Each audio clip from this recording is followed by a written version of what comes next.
కర్కాటక రాశి వారికి శ్రీ క్రోధినామ సంవత్సరం నందు ఆదాయం 14, వ్యయం 2, రాజపూజ్యం 6, అవమానం 6.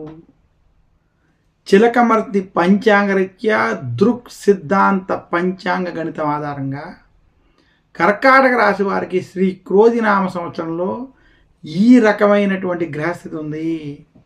కర్కాటక రాశి వారికి శ్రీ క్రోధినామ సంవత్సరంలో విశేషించి అష్టమ స్థానమునందు శని సంచరించడం, అలాగే కర్కాటక రాశి వారికి భాగ్యస్థానంలో రాహు, తృతీయ స్థానంలో కేతు అనుకూలంగా సంచరించడం, ఇక లాభస్థానంలో కర్కాటక రాశికి ఈ సంవత్సరం బృహస్పతి సంచరించడం చేత కర్కాటక రాశి వారు అష్టమ శని ప్రభావంలో ఉన్నప్పటికీ శ్రీ క్రోధినామ సంవత్సరం కొంత కలిసి వచ్చేటువంటి సంవత్సరం, మార్పు తెచ్చేటువంటి సంవత్సరం అని సూచిస్తున్నాను. శ్రీ క్రోధినామ సంవత్సరంలో కర్కాటక రాశి వారికి నిరుద్యోగులకి ఉద్యోగ ప్రయత్నాలు కలిసి రావడం, ఉద్యోగ ప్రాప్తి స్పష్టంగా కనబడుతుంది.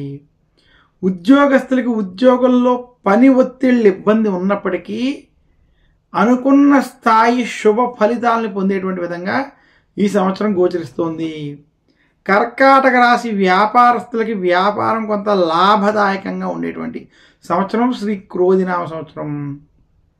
కర్కాటక రాశి వారు ఆరోగ్య విషయాలు, కుటుంబ వ్యవహారాలు మాత్రం ఈ సంవత్సరం కొంత ఖచ్చితమైన జాగ్రత్తలు వహించాలి. కర్కాటక రాశి విద్యార్థులకి ఈ సంవత్సరం కలిసి వస్తుంది. విదేశీ ప్రయత్నాలు, విద్యపరమైనటువంటి ప్రయత్నాలు మీరు ఏవైతే చేస్తారో అవి సత్ఫలితాలను ఇస్తాయి. కర్కాటక రాశి రైతాంగం వంటి రంగాల్లో ఉన్నటువంటి వారికి అనుకూలంగా ఉంది. కర్కాటక రాశి రాజకీయ నాయకులకి అసలు అనుకూలంగా లేదు. కర్కాటక రాశి స్త్రీలకి ఆరోగ్య విషయాల్లో, కుటుంబ వ్యవహారాల్లో జాగ్రత్తలు వహించాలి. అనారోగ్య సమస్యలు, కుటుంబ సమస్యలు కొంత వేధించేటువంటి స్థితి ఉంది.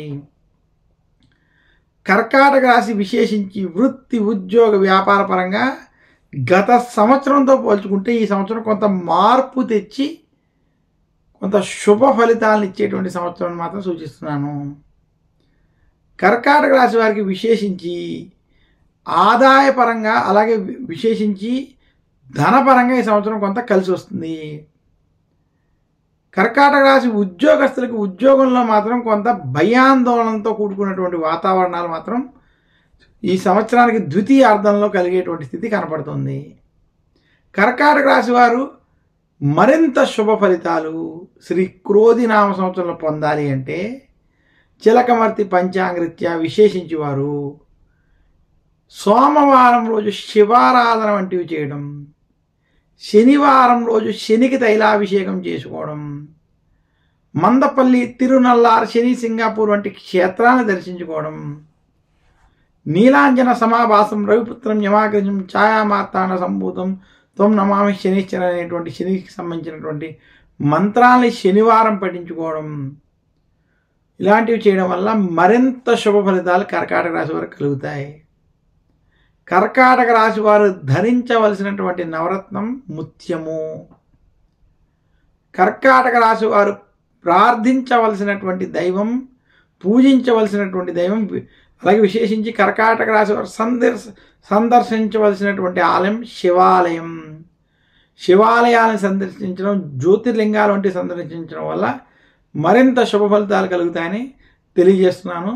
మరొక్కసారి కర్కాటక రాశి వారికి శ్రీ క్రోధినామ సంవత్సర శుభాకాంక్షలు తెలియజేస్తూ తదుపరి రాశి సింహరాశి. సింహరాశి యొక్క ఫలితాలు ఇప్పుడు మనం చూద్దాం.